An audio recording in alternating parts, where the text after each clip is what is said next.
Si hay una palabra que se encuentra en la labia dentro de la verba popular del paraguayo es la palabra menonita o menó. Y habitualmente se lo asocia, se lo relaciona a todos aquellos alemanes que se encuentran en carácter de residentes, turistas, visitantes o migrantes aquí en Paraguay. Pero más allá de que algunos alemanes formen parte de esta comunidad, también los menonitas están asociados, están relacionados con los, en su momento, holandeses, con los rusos, también con los polacos. Hoy seguramente, y seguro, estoy seguro de que otras personas de otros países conformarán o formarán parte de esta comunidad, porque la principal característica de esta no es de dónde proviene el país de origen de una persona, sino si comulgan o no con la religión anabaptista, que como diría el menonita, no sé si se pronuncia bien, Rudolf Pletz, quien escribió este libro,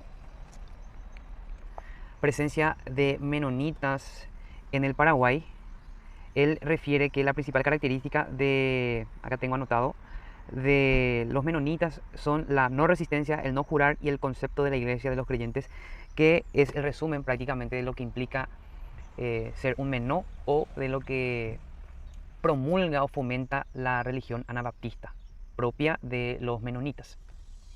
Pero el origen del nombre menonita tiene que ver con un ex sacerdote de la Iglesia Católica, Menno Simons, que había renunciado al catolicismo cuando una vez que se dio por enterado de las mentiras que prodigaban los sacerdotes en la iglesia católica.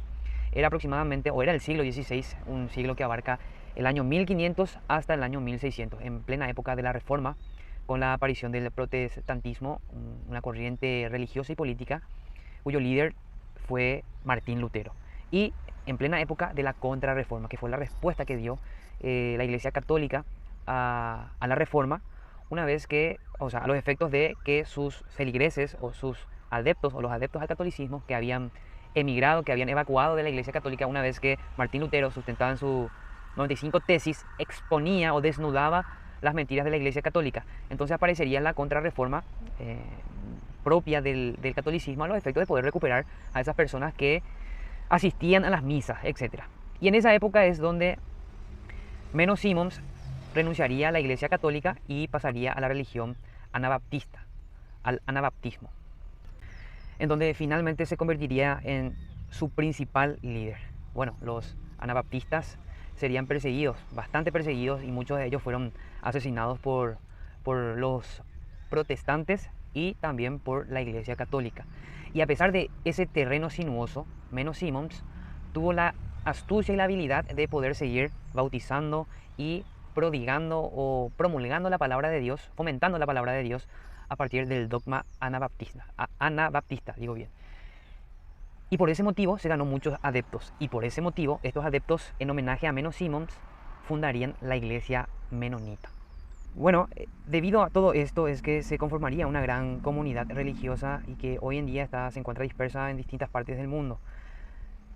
Les explico todo esto a los efectos de que puedan entender un poco lo que ocurría un día como hoy del año 1926, porque un día como hoy de ese año llegaban las primeras familias menonitas al Paraguay y que serían ubicados en el Chaco. Estas familias tomaban la decisión de llegar al Paraguay porque corrían de sus respectivos países porque eran perseguidos por cuestiones políticas y religiosas. Entonces el Paraguay era el lugar de destino que reunía todas las condiciones políticas y religiosas, no económicas ni nada por el estilo, sino políticas y religiosamente. Luego, años después, terminada la Segunda Guerra Mundial, 2 o 3 años después de haber terminado esta Segunda Guerra, esta gran guerra, llegaría otra segunda tanda, pero esta vuelta en carácter de refugiados. Y todos se ubicarían en la ciudad, en el Chaco. También esta política adoptada por el Paraguay respondía a prever todo tipo de conflicto diplomático bélico con Bolivia, que años después se daría con la explosión de la Guerra del Chaco en el año 1932. Lo cierto es que comenzarían a labrar la tierra chaqueña desde cero. Por supuesto, no sería una tarea fácil. Muchos morirían en el intento y otros, por las adversidades, declinarían y volverían a sus países. Pero hubo personas que se aferrarían a esta oportunidad que les daba Dios y la vida, porque en otras latitudes no eran aceptados con sus condiciones.